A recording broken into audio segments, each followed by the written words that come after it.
Hare Krishna. Thank you, Ati Mataji. Meenakshi Muni for leading the chanting today. We'll continue with our prayers and reading. Vandeham Shri Guru Shri Yudapada Kamalam Shri Gurun Vaishnavamscha Shri Rupam Sagrajatam Sahagana Raghunathanvitam Tam Sajivam Sadvaitam Savadhutam Parijana Sahitam Shri Krishna Chaitanya Devam Shri Radha Krishna Padan Sahagana Lalita Shri Vishakhanvitamscha Namam Vishnupadaya Krishna Prishtaya Bhutale Srimate Bhaktivedanta Swaminate Namine Namaste Saraswate Deve Gauravani Pracharine Nirvishesha Shunyavadi Pashyata Deshitarine Jai Shri Krishna Chaitanya Prabhu Nityananda Shri Advaita Gadadhar Shri Vasadi Gaur Bhaktivinoda Hare Krishna Krishna Krishna Hare Hare Hare Rama Rama Rama Hare Hare Hare Krishna. Welcome everybody. Okay, so we'll continue with our prayer from Sharanagati. I can sing today.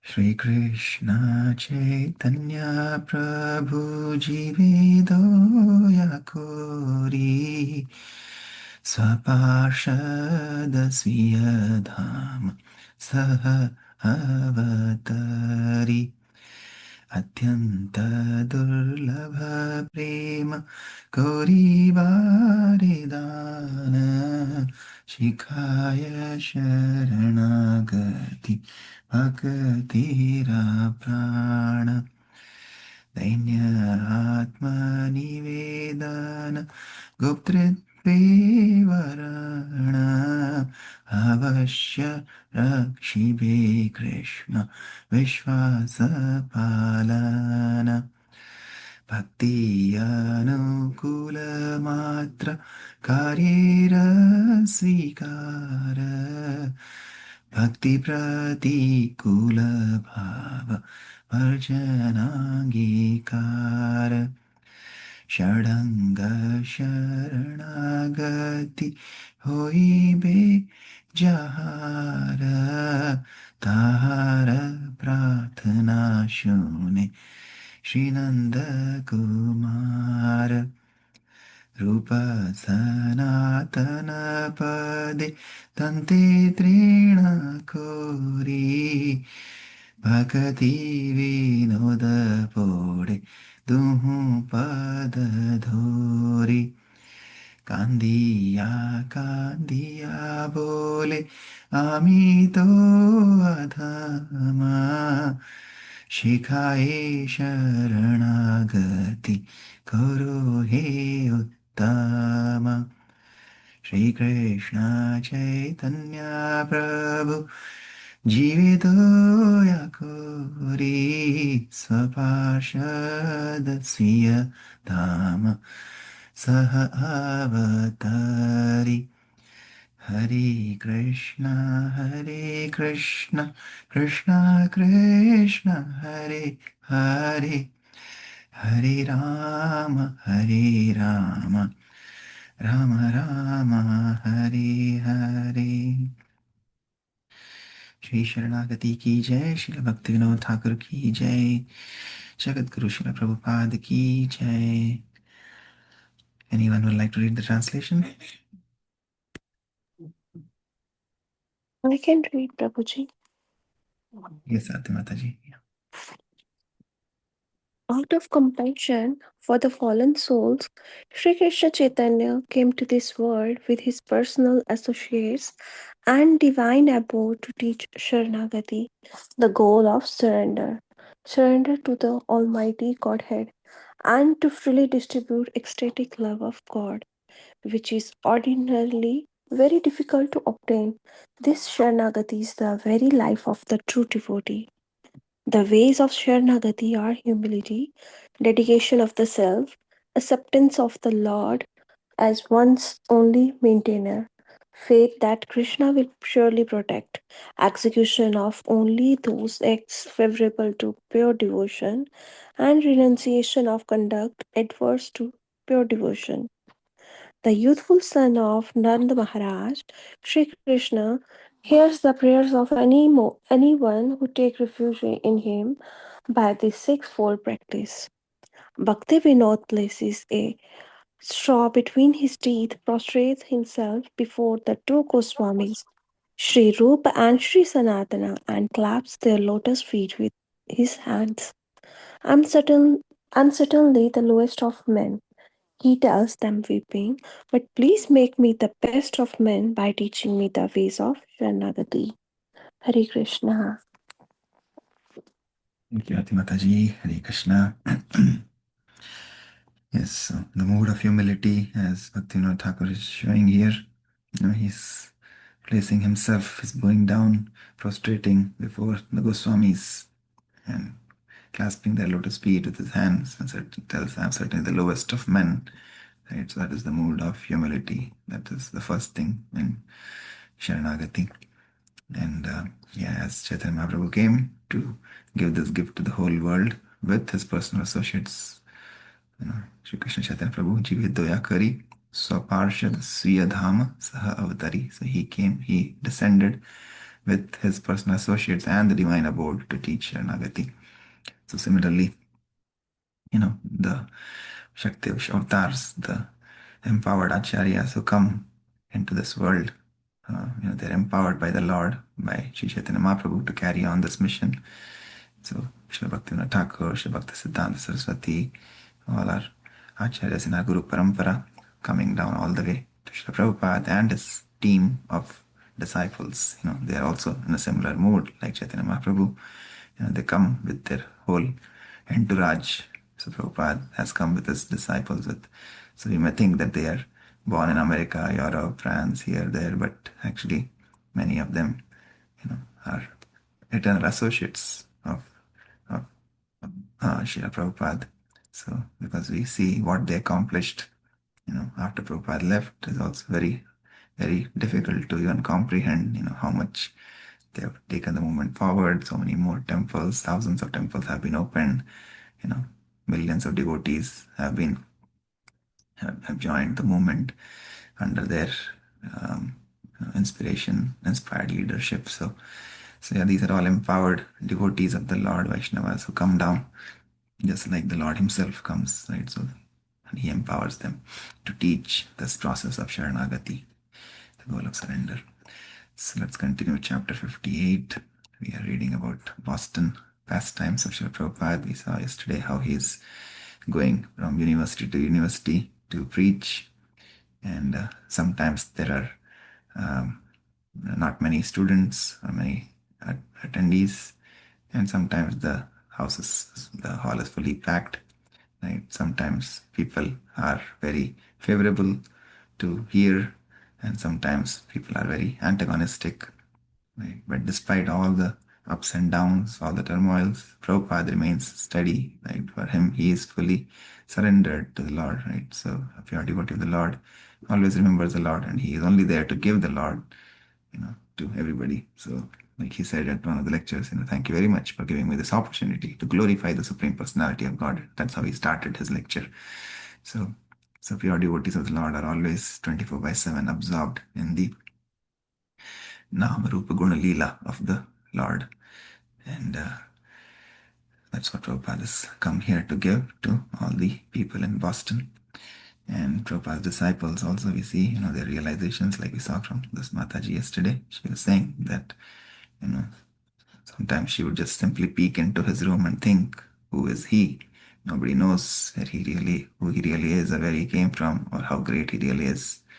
Right?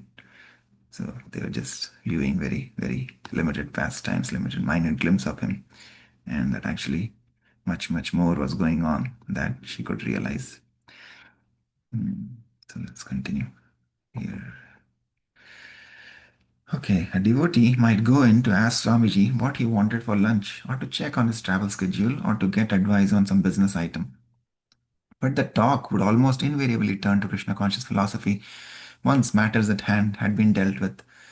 What Swamiji wanted for lunch might bring him to talk about what Krishna liked for lunch, or how great devotees went without eating, or how the modern day civilization was demoniac for killing helpless cows. And whoever entered Prabhupada's room might find himself being pressed to argue against the existence of God, and then be defeated by Prabhupada. Or Prabhupada might start talking even to a disciple who came to replace a burned out bulb about how he wanted to one day introduce the Krishna conscious social order, Varnashrama Dharma all over the world. Sometimes a lone devotee sitting with Prabhupada as he spoke so profoundly would feel guilty. If, instead of talking just to me, he were translating his books, then everyone could benefit. I shouldn't be taking up his time in this way. Once Jadurani expressed this sentiment, Swamiji, maybe you should save your strength for translating. If you love someone, Prabhupada replied, raising his head back while looking at Jadurani, you like to hear him speak. More often, however, once a devotee got into Prabhupada's room, he wouldn't leave until Govindadasi came and dropping broad hints or pointing to her watch and signaling from the doorway. In fact, the devotees took up so much of Prabhupada's time that Gaurasundara and Govindadasi complained to Satswarupa. Swamiji was being disturbed more in Boston than he had been in any other place, they said, and he was getting very little translating done. Alarmed that Boston was becoming inconvenient for Swamiji, Satswarupa agreed to restrict devotees from seeing Prabhupada in his room. He informed the devotees that they could accompany Prabhupada on his walk, but that they should not follow him back to his house. Satswarupa. Following my instruction, the next morning everyone stopped at the bottom of the porch. Swamiji alone walked up the steps to his house. When he got to the top step, he turned around to see us all standing there and he waved to us. Come on! Everyone immediately ran up the stairs and joined him in his room. Feeling guilty that we were taking up his time, I made an attempt to terminate the discussion in his room. Bowing my head to the floor in a gesture of leaving, I announced to Srila Prabhupada, we will leave you now and let you do your work. But Swamiji checked me as presumptuous. You think I'm not working now? Do you think this is not work? He said. You do not know what work is. This is also work. And he talked on. Srila Prabhupada spoke to eradicate the ignorance of whoever would hear him, whether a crowd of thousands or a single disciple in his room. Although he was especially interested in addressing the younger generation, the older was too biased. The number of listeners wasn't important. After the first meeting in the temple, when the attendance had dropped, Prabhupada had said that it didn't mean he should stop speaking. He gave the example of a university in Calcutta that had kept classes open although only two students had enrolled in one course and only one student in another. And this, Srila Prabhupada said, should certainly be the standard with transcendental education. If only one person learned it, he could do good to many others. Early one morning, as Srila Prabhupada walked through the neighborhood of Alston with Satswarupa and Gaurasundara, Satswarupa mentioned that a famous Swami had recently given a talk at Arlington Street Church, where Prabhupada was also scheduled to speak. What does he say? Prabhupada asked. Satswarupa said that he had heard that the Swami had said he was God. Immediately, Prabhupada began to argue, destroying the Swami's alleged claim to be God. They say they are God, and the dog is God, Prabhupada began. As he spoke, Satswarupa and Gaurasundara would walk beside him, sometimes holding back a low tree branch or watching on Prabhupada's behalf for traffic at the street crossings. But mostly they were concentrating on Prabhupada's words. Satswarupa could understand that Swamiji was expending energy just to instruct him, to equip him to defeat such arguments. He tried to remember every word exactly as Swamiji was speaking it. If everyone is God, Prabhupada continued, then why is God worshipped all over the world in temples and churches, and why are these gods shoe kicking each other? Do they know what God is? That they say they are God? Do they have an idea of what God is? God is the controller. Are they controlling the universe? Ask them these questions. Are they omnipotent and omniscient? These are qualities of God. If you are God, do you know what I am thinking? Because God is all knowing. They should not be allowed to say these things. They should be curbed with these questions. Prabhupada punctuated his talk by sudden stops. He was angry. It was as if he were charging his disciples for allowing this nonsense. I am God. Talk to go on unchecked. Why didn't they stop these rascals? He looked at them with eyes flashing. Were they meeting the challenges of the atheists? They should be. They should be fighting. And these were the arguments they should use. They shouldn't doubt. We understand God is vast, Prabhupada continued. We are similar to Him in quality, but we are infinitesimal. If they are God, then how is it they have come to this doggish state? You may be God, but for the present moment they are not God. They will admit that for the present moment they are not God, but that they will become God in the future. But what kind of God is this, and how they have fallen under illusion? That means illusion is stronger than God, that they have come under illusion. So the God then is Maya, or not God. They may be God, but they are not the Param Brahman, the Supreme God. We have the definition of God, that He is all powerful. This Swami is not all powerful. If some poor fellow came to him on the street, he could not stop from getting a beating. And if he got a toothache, he would be ruined as God. God is all wealthy. This Swami is begging for money. And he is God? God is all knowing. They are not even intelligent. To surrender to Krishna is intelligent. They are kicking each other and they are fallen in this conditioned state. And they say they are God? These questions should be put to them. They cannot answer them. Prabhupada continued his walk through a neighborhood of automobile showrooms, hamburger luncheonettes not yet opened, and bus stops crowded with workers who stared at the elderly Swami passing with his young followers. The devotees, Prabhupada said, are more interested in talking about Krishna and in chanting his name than in arguing. But because so many godless parties came forward and challenged, a Vaishnava must be able to argue on the basis of Shastra and sound logic. Mr. Matthews, the Harvard graduate student of Vaishnavism, visited Prabhupada at his apartment one evening.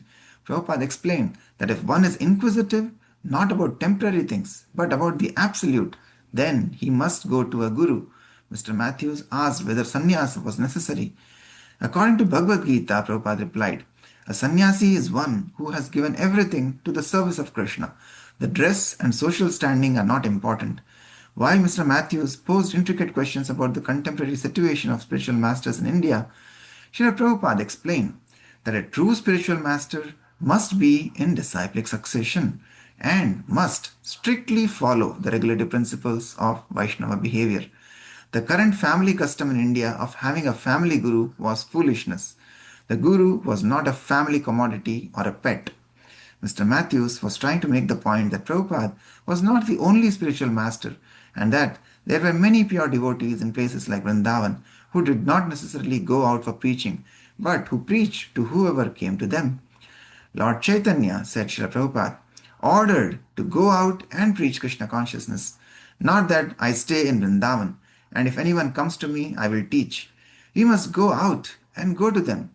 Chaitanya Mahaprabhu ordered like that. He is the authority. We don't serve this or that. We serve Krishna and nothing else. I am a servant of Krishna, and the best position for preaching is sannyas, because he doesn't have to send money to his family or go back to his wife at a certain hour, but everything is for Krishna. This is the attractive background for preaching. The dress is not important. Mr. Matthews disagreed that a spiritual master had to be a sannyasi or a renounced preacher. After about an hour, Mr. Matthews checked his watch and became alarmed. Oh my goodness, it's late. I'm having guests over, and my wife is cooking a dinner for them. I have to go. You see, Prabhupada said, this proves my point. Late in May, Prabhupada held a public lecture at the Arlington Street Church, a well-known landmark in the heart of downtown Boston, with many respectable-looking older people as well as young people in the audience. The meeting was well attended. Srila Prabhupada spoke on yoga as Lord Krishna explains it in Bhagavad Gita. Prabhupada emphasized that Krishna chose Arjuna as the recipient of the knowledge of yoga. Why Arjuna? Arjuna, Srila Prabhupada explained, wasn't a sannyasi. He was a family man. He wasn't a scholar, and so many big scholars were present at the time. He wasn't a Hatha yogi or even a Brahmana. So why was he picked? Prabhupada shouted into the microphone, Bhakto si me sakhacheti. Yes, Bhakto si me sakhacheti, because you are my devotee. Afterward, Prabhupada asked for questions. There are different levels of yoga, someone asked. So, you can take any yoga and then go further up? Step by step, you can go up. That is your option. But Bhakti Yoga is to take the life immediately. One who is thinking always of me within his heart and is engaged in my service with faith and devotion. He is a first-class yogi of all yogis. Yoga means to contact the Supreme Personality of Godhead. If by some process you can at once contact, that is first class. Why not try it? Try chanting Hare Krishna. Try this process. Does devotion come first and then awareness, or awareness first? Prabhupada, first devotion, then awareness. If you do not labor for passing exam, how you can pass? The primary rule is to chant. Just see, we have a little faith in the beginning, a little respect. We think, let me see what is this Krishna consciousness. If we think it is nice, then we come again and associate. These boys did not accept in the beginning, but they came and advanced. For others, it is hackneyed, but these boys have become purified and they have a taste. They cannot give it up. It is ecstasy. So there is gradual process of love of God. The next morning, three disciples of Swami Satchidananda visited Srila Prabhupada. Accompanying him on his morning walk, they asked many questions. They were young men, like Prabhupada's disciples. One of them was a hairdresser named Bob. If they are already disciples of a guru, Satsvarupa thought, then why are they so curious about another guru's process? Bob asked, don't you need to practice Hatha Yoga in order to purify the body so that eventually you can purify the higher self within? Cleanse the mind and the intelligence, Prabhupada replied, and the body is automatically cleansed. Hatha Yoga is for those in the gross bodily concept of life. In the second chapter of Bhagavad Gita, Krishna says that a wise man doesn't place much importance on the body. The Hatha Yogi's main concentration is this body. By bodily exercise, he wants to have Krishna's love. If this were possible, all wrestlers and athletes would have achieved Krishna's love. Lord Chaitanya's program of chanting begins with the cleansing of the mind, and this takes care of cleansing the body. Yoga student. What about sex desire? I want the spiritual, but I have such a strong desire for sex. Prabhupada. Hatha Yoga is also for controlling the sex desire. If you have such desire, you are making no progress. Yoga student. How does a devotee of Krishna control sex desire? Prabhupada. Automatically. Krishna is so beautiful. We are accustomed to this habit for a very long time. Become sincere and Krishna will protect you.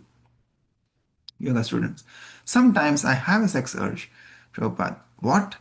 You? Everybody. In birds, beasts, demigods, the binding force is sex. The material life means sex desire. Free from sex desire means advancing in spiritual desire. If you have a strong sex desire, pray to Krishna. Know that this is the attack of Maya. Pray and Maya will go away. You cannot fight with Maya with your own energy. Maya is presenting herself more beautiful than Krishna, but Krishna is more beautiful. Yoga student. How soon before I could get initiated by you? Prabhupada, the first initiation is to understand the philosophy. Actually, one should be initiated after hearing for 1 year. Yoga student, how can you tell a Krishna conscious holy man from an ordinary holy man? Prabhupada, he is always thinking about Krishna, not even a moment without thinking about Krishna. Yoga student, can Maya have a hold on a man who is dedicated to selflessness, even if he doesn't take to Krishna? Prabhupada, yes, Maya is always holding you. Unless you surrender to Krishna, some way Maya has you. God says, here I am, but you say God is somewhere else. You are searching after God and you cannot see when He comes before you. Then you are in Maya. Why don't you accept Krishna as God? Yoga student, what is the nature of a devotee? Is he always in ecstasy? Prabhupada, yes, always in ecstasy.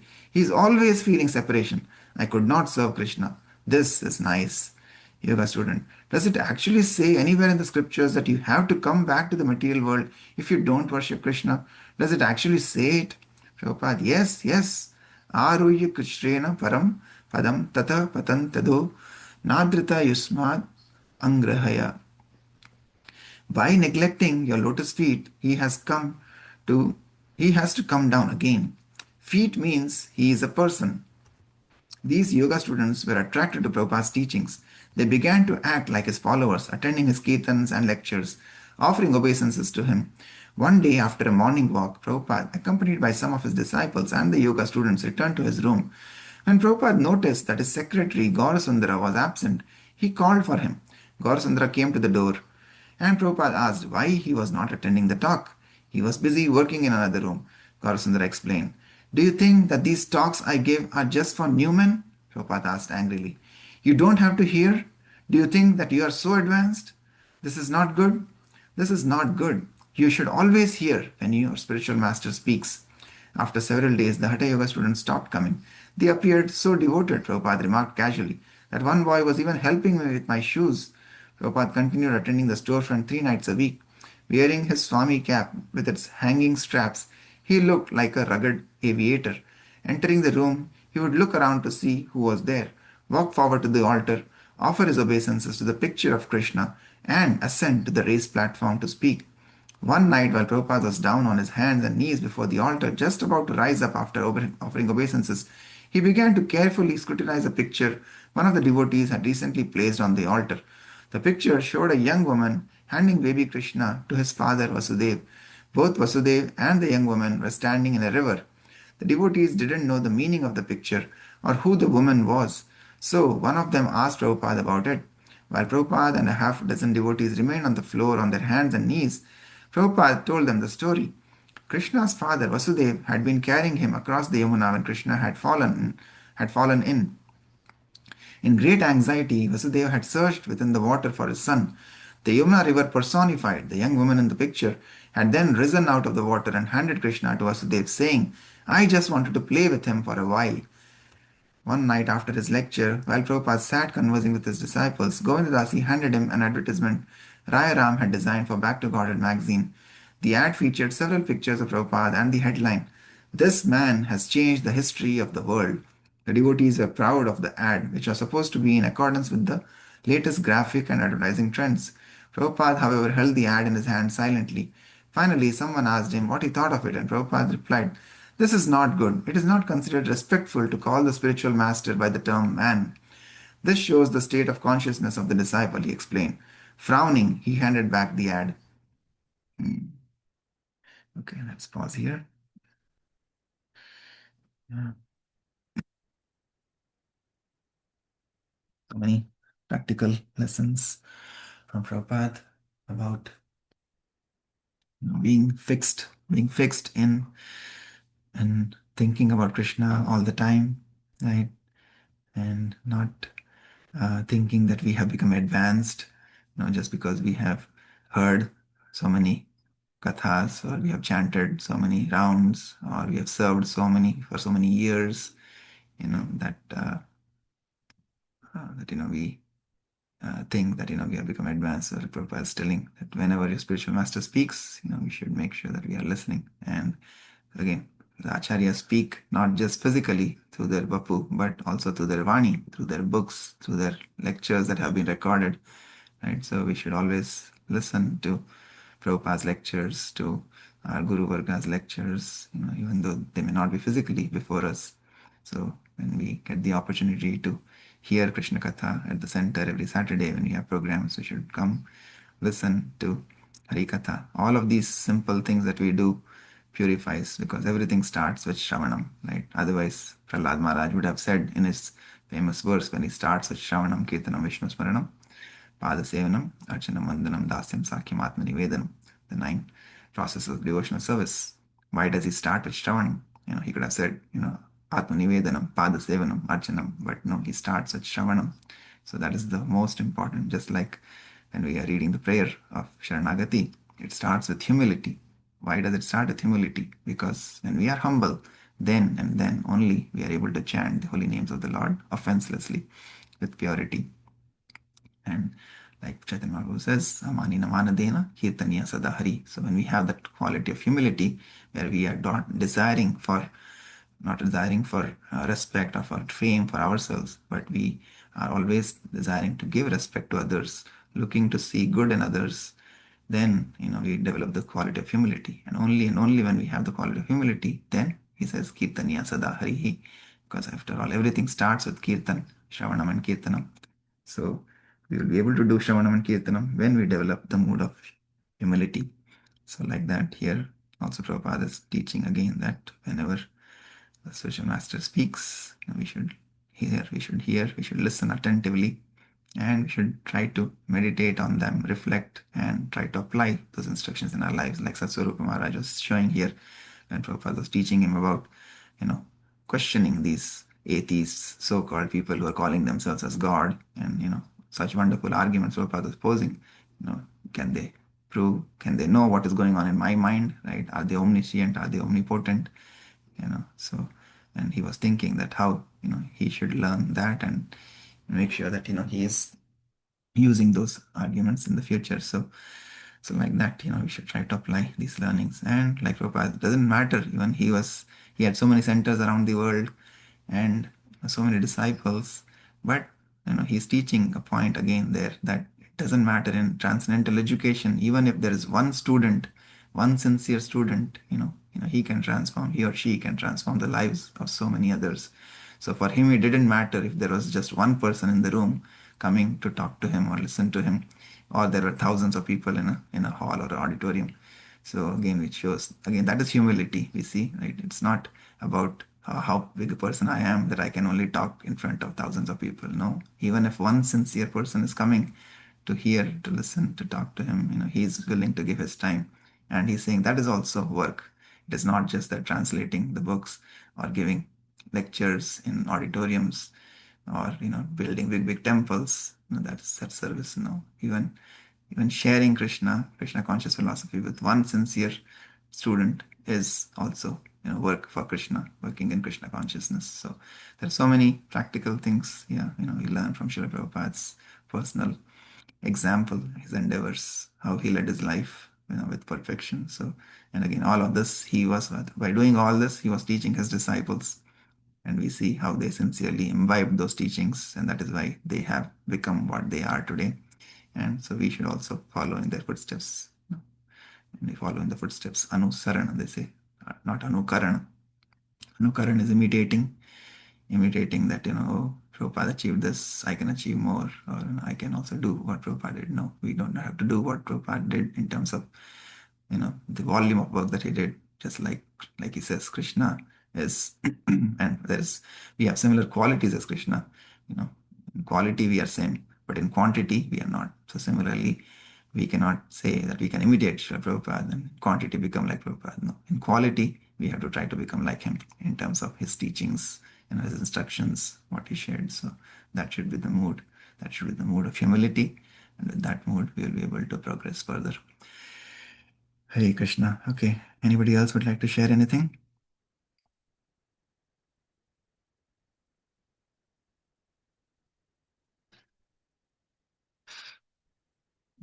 Yes, Arti Mataji, Ritesh Prabhu, Prabhakar Prabhu, anything you'd like to say? Anything that you liked? Hare Krishna Prabhuji, thank you for reading. Thank you for such a wonderful thoughts, reflections. From the prayer itself, Shanagati, I like the sentence that we are the lowest. I am the lowest of the man.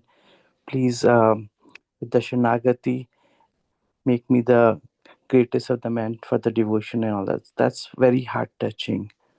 Every time we think about it, it just keeps us back to Godhead, like by putting the name of Krishna every time in front of while doing any work and surrendering it to Him gives immense power, happiness, and at the same time makes us feel um, a man that can still do all that work in this world. So thank you, Prabhuji. I'm sorry, Prabhuji. I'm at in Louisville right now with 5 or 6 kids sleeping all around me. So I'm very quiet, but that's the only thing. Hare Krishna, Prabhuji. So much. Hare Krishna. So you are in the Dham. Louisville is also a Dham. Because so many devotees, pure devotees of the Lord visit Louisville now. Yeah, so Maharaj was there in Louisville a couple of days ago. Kritu, Kritu Maharaj, and now he was here yesterday. Thank you for sharing. Yeah, we have to always remember that, yeah, we are the lowest. If we remember that, because that is again Trinada Pisunichi. Mahaprabhu says we have to think we are lower than a blade of grass. Blade of grass is the lowest we may think, on the street or on our lawn here in America. We have so many blades of grass. We easily walk over them, we run over them. Kids, we see when kids are there in spring and summertime, we all play in our lawn, whatever sports, whether it is, volleyball or this or that, and we step over the grass, but the grass never complains. But Mahaprabhu says we have to think that we are even lower than that grass. So imagine what is the level of humility he's asking us to be at. But yeah, in this world, everybody is thinking that they are the proprietors, they are the controllers, and but yeah, when the slap of Maya comes, then and then people start realizing. Like yesterday, I think Nalan Prabhu was saying in the class question he was asking that how can we bring people to Krishna consciousness? People are thinking they're so happy, they're so joyful, they don't even have a need to worship God. But then, yes, when the attack of Maya will come, then they realize, and people don't realize. Sometimes we have to learn from others' learnings or others' lives around us also. We see so many people are being affected, impacted, by so many troubles. Like Maharaj was talking about, the topic yesterday was difficult times. Actually, I think Sriji Gopi Mataji, somebody shared a video in the group where, like a little cat, I think, is sitting, and then it's like, that's signifying us. And then there's a bigger cat, or another animal. I forget. I didn't see the video properly, but yeah, something like a Maya. And when she is attacking or slapping, and generally, and then as soon as we pray to Krishna, then Krishna comes like a big giant dog comes into the room, and then that cat who was hitting the smaller kitten, it suddenly stops and he starts caressing and kissing the cat. So like, as soon as Krishna comes, Krishna, Suryasam, Maya hai andhakar, Jaha Krishna, taha nahi Maya radhikar. So when Krishna comes, then Maya Devi suddenly becomes all quiet and becomes favorable to us because we are under the protection of the Lord. So yeah, so we have to think ourselves as lowest, and then we will always be under the shelter and protection of Krishna and his pure devotees. And when we are like that, then Maya Devi cannot attack us. Hare Krishna. Thank you, Prabhu. Anybody else? Aarti Mataji, another Louisville exalted devotee. Hare Krishna, Prabhuji. Yes. All the Louisville, not all the into Louisville devotees are in Dallas by now, I think. No, they are staying in Little Rock and will be in Dallas in next 4-5 hours. Okay. From today's reading, Prabhuji, like when we started the reading, Prabhupadaji's disciple, Satswarupa and Govinda Dasi Mataji, they all were concerned that devotees are taking so much time. Prabhupada is not they are taking Prabhupada's time and not letting them rest and write the books. And then Prabhupada told that this is also important. So that was like even Prabhupada's disciples were concerned that they are taking so much time of Prabhupada's. So sorry, Prabhupada. Sorry, Prabhuji. Actually, baby was moving, so I came in another room. Just a second. Sure. Yeah. And then Prabhupada told them that this is also important. So Prabhupada, along with his disciple, they give first preference to preaching, like Guru Maharaji, Kritu Maharaji. They came to Lowell for preaching purpose only. They are in their 80s, and still for preaching Krishna consciousness, they are visiting state after state. And for us, we we have to think before even going to Cincinnati. And yeah, Prabhupada and his disciples, for them always Krishna consciousness is always the preference. And then Prabhuji, there was one, I think in second last paragraph which we read today, Prabhupada was depicting the painting that the woman in the painting is Yamuna Mataji when Krishna was taken by Vasudevji, then Yamuna, then he dropped the baby. Was Prabhupada joking? I mean, sorry, I didn't relate. I have never heard of that pastime. Yeah, we'll have to see. I have not heard of that, but yeah, Prabhupada was saying that because yeah, when Vasudeva Maharaj was passing with Krishna, at that time, of course, Yamuna Maharani is a pure devotee of the Lord, and she wanted to, uh, pay her obeisances to the Lord, right? So that's why the waves of Yamuna increased, so that way she could touch the lotus feet of baby Krishna as Vasudeva Maharaj was walking. But yeah, where if Krishna actually, to reciprocate with the love of Yamuna Maharani, if he drops himself into the Yamuna and then she comes back and picks them up and gives it back to Vasudeva. Maybe that is the pastime he's talking about. So I'll have to see. I have not heard of that either. But that is what I think Prabhupada was saying. I'm sure he was not joking. He was certain. He was, if he would have said that, and if he was not serious, then he would have said that. But it looks like so that is a pastime like that, where Yamuna Maharani. When we read Bhagavatam, usually it mentions, or at least in some katha I've heard that Yamuna Maharani wanted to get blessings of the Lord as Vasudeva Maharaj was passing with the little baby Krishna. At that time, she increased her waves, just like the waves of devotion, waves of love of God increased in Yamuna, and she was trying to touch the lotus feet of the Lord. Lord Krishna. Yeah. Okay. Thank you, Prabhuji. Thank you. I would like to hear more about this pastime since I have never heard.